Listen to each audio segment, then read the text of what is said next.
Hello students, एक बार फिर आपका स्वागत है। अब हम बात करेंगे पोली एम्ब्रियोनी की। पोली एम्ब्रियोनी मतलब होता है बहुभ्रूणता। अब बहुभ्रूणता को हम एक एग्जांपल लेते हैं, जैसे ह्यूमन बीइंग से रिलेट करते हैं। आपने देखा है कई महिलाओं को ट्विंस होते हैं। ट्विंस मतलब जुड़वा बच्चे होते हैं। तो वो जो जुड़वा बच्चे होते हैं वो पोली एम्ब्रियोनी के कारण ही होते हैं। उसी तरह से प्लांट में भी जो पोली एम्ब्रियोनी है वो देखने को मिलती है। मतलब एक ही फल में बहुत सारे सीड देखने को मिलते हैं। जैसे अगर हम बात करें ऑरेंज की बात करें आप, नींबू की बात करें आप, तो एक जो पूरा फ्रूट होता है उसमें क्या बहुत सारे सीड आपको देखने को मिलते हैं। तो वो ही हमारी क्या कहलाती है, पोली एम्ब्रियोनी कहलाती है। मतलब हम कह सकते हैं कि occurrence of more than one embryo in the seed और ओव्यूल। ठीक है, तो इसमें क्या होना, किसका होना, एक से ज़्यादा भ्रूण का पाया जाना सीड के अंदर या बीजांड के अंदर। एक से अधिक भ्रूण का पाया जाना सीड या बीजांड के अंदर, इसे बोलते हैं पोली एम्ब्रियोनी। इसे कहते हैं पोली एम्ब्रियोनी। पोली मतलब मेनी, एम्ब्रियो मतलब भ्रूण, तो इसे बोलते हैं बहुभ्रूणता। क्लियर। अब पोली एम्ब्रियोनी जो होती है इसको सबसे पहले डिस्कवर किया गया था किसके द्वारा, जो साइंटिस्ट थे उनका नाम था एंटनी वॉन ल्यूवेनहॉक, जिन्होंने 1719 में इस टर्म को डिस्कवर किया था। और इन्होंने स्टडी किया था, किस पर किया था इन्होंने स्टडी किया था सिट्रस पर। इन्होंने पोली एम्ब्रियोनी का पता किस पर लगाया था, सिट्रस पर लगाया था। जो हमारे नींबू कुल के फैमिली के जो भी प्लांट थे उनमें उन्होंने इसका स्टडी किया था। आगे अगर हम बात करें तो पोली एम्ब्रियोनी कई प्रकार से हो सकती है, जिसमें पहला टर्म होता है विदलन। विदलन मतलब जिसे बोला जाता है क्लीवेज। क्या बोला जाता है, क्लीवेज, विदलन। क्लियर। विदलन में क्या होता है, सपोज हमारे पास क्या था, एक जाइगोट था। क्या था, एक जाइगोट था। अब जाइगोट कैसा था, 2n था। तो ये हमारा जाइगोट है, 2n है। कब बना ये, जब फर्टिलाइजेशन हो गया तब। तो जब ये बना, तो जब ये डिवाइड हुआ तो इससे दो सेल बनी, एक ये सेल बनी और एक ये सेल बनी। जब ये दो सेल बन रही थी तो हमारा जब एक ही सीड बनना रहता है या एक ही हमारा कंप्लीट जो है स्ट्रक्चर बनना रहता है, तो ये कभी अलग नहीं होगी। ये आगे डिवाइड करके अपने एक साथ सारी जुड़ी रहती है, लेकिन आगे चलकर सपोज ये क्या करेगी, डिवाइड हो जाएगी। एक सेल ये हो गई और एक सेल ये हो गई। तो जो प्रो एम्ब्रियो होता है, जो प्राथमिक भ्रूण होता है, वो उसकी सेल क्या हो जाती है, डिवाइड हो जाती है। डिवाइड होने के कारण वो अलग अलग क्या करती है, ग्रो करती है। तो अलग अलग प्रकार के क्या बनाएगी, सीड बना लेती है। बात क्लियर है, क्लियर होनी चाहिए। जैसे हमने टी शेप बनाया तो इसके बाद 4 सेल बनती है, चारों ही अगर स्प्लिट हो गए, अलग अलग हो गए, तो 4 सीड बना लेगी। अगर 2 अलग होती है तो 2 सीड बना लेगी। तो इस तरह से हमें क्या प्राप्त होता है, जाइगोट से क्या होता है, सीड के अंदर 2 या 2 से ज़्यादा क्या मिल जाते हैं, एम्ब्रियो मिल जाते हैं। तो ये आगे चलकर भ्रूणित बनाएगी। ये भी एम्ब्रियो बनेगा, ये भी एम्ब्रियो बनेगा, ये भी आगे चलकर डिवाइड करेगा, इस तरह से बहुत सारी सेल्स बना लेगा और एक ही एम्ब्रियो बना लेगा। बात समझ में आ रही है। तो ये डाइकोट भी बना सकता है इसके अंदर, ये डाइकोट भी हो सकता है, मोनोकोट भी हो सकता है। तो पोली एम्ब्रियोनी में क्या होता है कि जो आपके एक जो एम्ब्रियो भ्रूण होता है ना, भ्रूण एक सीड के अंदर या ओव्यूल के अंदर एक से अधिक पाया जाता है। क्लियर। ये अधिकतर मोस्टली देखा जाता है जिम्नोस्पर्म में। इसका एग्जांपल है जिम्नोस्पर्म। बट कुछ एंजियोस्पर्म में देखने को मिलता है। मोस्टली प्रेजेंट होता है, अधिकतर जिम्नोस्पर्म आवृत्त बीजियों में पाया जाता है, अनावृत्त बीजियों में। ठीक है, मोस्टली प्रेजेंट। बट एंजियोस्पर्म में जैसे हम अगर बात करें crotalaria and nymphaea, advena and americana, etc। तो इनमें मोस्टली एंजियोस्पर्म जो आवृत्त बीजी होते हैं उनमें क्रोटोलेरिया, निम्फिया, एडवेना, अमेरिकाना। तो इनमें ये देखने को मिलता है। कौन देखने को मिलता है? क्लीवेज। तो क्लीवेज मतलब जो जाइगोट होता है हमारा, वो क्या करता है, आगे चलकर डिवाइड हो जाता है।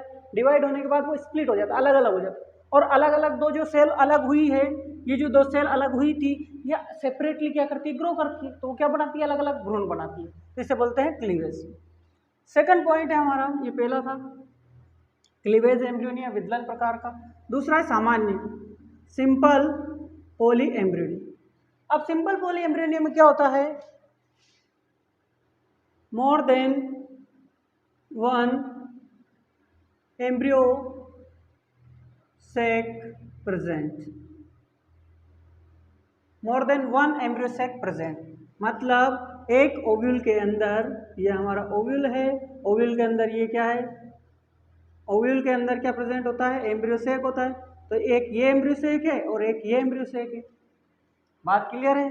तो ये हमारा था ओव्यूल, ये एक एम्ब्रियो सेक हो गया मतलब भ्रूण कोष, एक ये भ्रूण कोष हो गया एम्ब्रियो सेक। तो दोनों के लिए अलग अलग पोलन ट्यूब मिलेगी और क्या होगा, पोलिनेशन होगा, जिसके बाद अलग अलग क्या बनाएंगे, एम्ब्रियो बनाएंगे। बात क्लियर होनी चाहिए। वही स्ट्रक्चर समझ लेना। यहाँ पे एंटीपोडल सेल होती है, यहाँ पे सिनर्जिड सेल और ये एक सेल होती है, ठीक है, ये पोलर सेल होती है, पोलर न्यूक्लियाई होती है। तो ये सेल्स, ये स्ट्रक्चर हमें मिलता है, तब इसे बोलते हैं सिंपल या more than one embryo sac present होता है, उसे बोलते हैं। क्लियर? सिंपल या सामान्य प्रकार का। ये जो प्रेजेंट होता है किसमें देखने को मिलता है, इसका एग्जाम्पल है ब्रेसिका। ब्रेसिका में ये देखने को मिलता है। थर्ड पॉइंट की हम बात करेंगे, तो ये समझ में आना चाहिए, more than one embryo sac present in the ovule या इनसाइड द ओव्यूल, ठीक है। थर्ड है हमारा मिक्स्ड टाइप, मिक्स्ड पोली एम्ब्रियोनी। मिक्स्ड में क्या होता है, जो पोलन ट्यूब होती है ना, पोलन ट्यूब जब स्टिग्मा से इंटर करती है, पराग नलिका जो है जब वर्तिकाग्र से प्रवेश करती है तो एक से ज़्यादा प्रवेश कर जाती है। किससे प्रवेश कर जाती है? एक से ज़्यादा प्रवेश कर जाती है।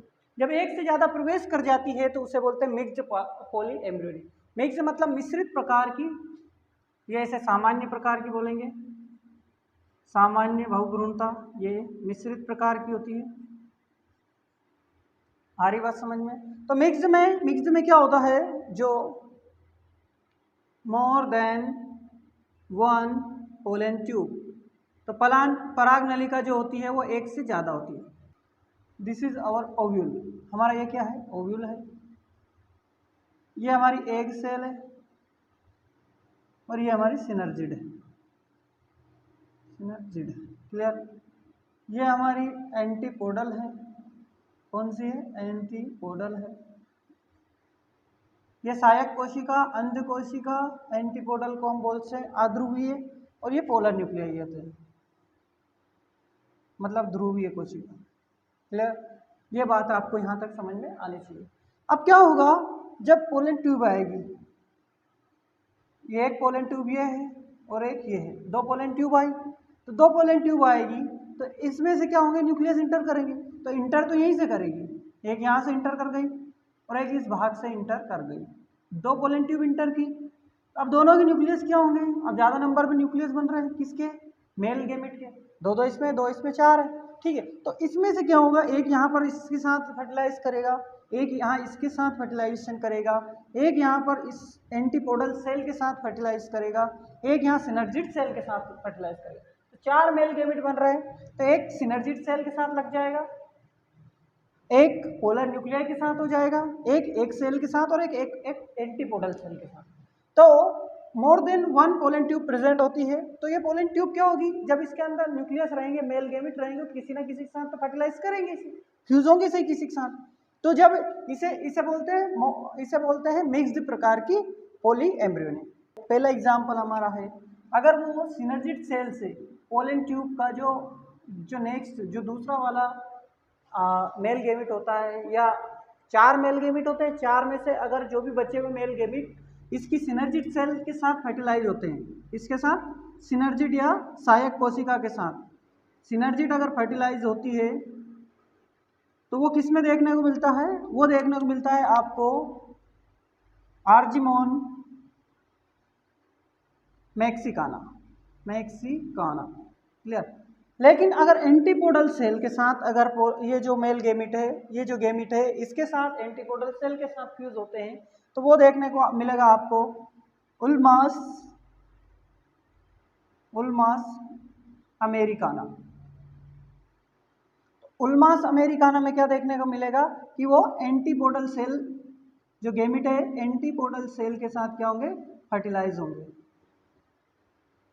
एंटीपोडल सेल भी क्या होगी, इसमें फर्टिलाइज होगी। तो हमने 3 प्रकार देखे, तो तीनों ही आपको समझ में आना चाहिए। इसमें क्या होता है, more than 1 pollen tube inter करेगी तो उनके जो मेल गेमिट है वो कहीं ना कहीं तो फ्यूज होंगे। जब सिनर्जिड सेल के साथ फ्यूज होते हैं तो वो हमें आर्जिमोन मैक्सिकाना में देखने को मिलते हैं। एंटीपोडल सेल के साथ फ्यूज होते हैं तो वो किस में देखने को मिलते हैं, हमें उल्मास अमेरिकाना में देखने को मिलते हैं। अगला है बेटा, इसमें जो है चौथे पॉइंट की हम बात कर रहे हैं। चौथा है एडवेंटिव टाइप का। क्या होता है, एडवेंटिव पार्थिनोकार्पी। एडवेंटिव पार्थिनोकार्पी जो कि 4th टाइप है हमारा, जिसे आप अपस्थानिक प्रकार का बोलते हैं। क्या बोलते हैं, अपस्थानिक प्रकार का भी बोलते हैं। जिसमें क्या होता है, जो एम्ब्रियो का भ्रूण का डेवलपमेंट होता है वो किससे हो जाता है, न्यूसेलस, जो डिप्लॉइड न्यूसेलस होता है एंड इंटेग्यूमेंट होता है। न्यूसेलस मतलब जो उसमें जो एम्ब्रियो शेप होता है उसको पोषण जो न्यूसेलस देता है। इंटेग्यूमेंट जो कि अध्यावरण होता है, उससे अगर हमारा जो फर्टिलाइज अगर होता है तो उससे क्या होगा, किसका फॉर्मेशन होगा, जो एम्ब्रियो बनेगा। अगर इनसे अगर एम्ब्रियो बनता है तो उसे बोलते हैं एडवेंटिव टाइप का। क्या बोलते हैं, एडवेंटिव टाइप का, जो हमें देखने को मिलता है सिट्रस में। इसमें देखने को मिलता है, इसमें एग्जाम्पल बनेगा आपका सिट्रस में मिलेगा आपको, और मेंजीफेरा में मिलेगा आपको, ईटीसी। तो इनमें ये देखने को मिलता है। तो एडवेंटिव मतलब अपस्थानिक प्रकार का, जिसमें न्यूसेलस या इंटेग्यूमेंट जो कि डिप्लॉइड है, इनमें क्या होता है, फ्यूजन होता है, जिससे क्या होता है, एम्ब्रियो बनता है। तो जो बहुत सारे एम्ब्रियो बन जाएंगे, तो क्योंकि एक तो न्यूसेलस से बन रहा है, इंटेग्यूमेंट से बन रहा है, उसके अंदर एक सेल है उनसे भी बन रहा है, तो इनसे जब भ्रूण बनता है तो भ्रूण बनता है या एम्ब्रियो बनता है, तो इसे एडवेंटिव टाइप का बोलते हैं। सिट्रस मेंजिफेरा इनमें देखने को मिलता है, क्योंकि इनमें बहुत सारे सीड देखने को मिलते हैं। आपने ऑरेंज का फ्रूट देखा है, आपने लेमन देखा है, तो इनमें ये देखने को ही मिलेगा आपको कॉमनली। क्लियर। तो पॉली एम्ब्रियो नहीं था ये, जो कि बहुभ्रूणता बोलते हैं।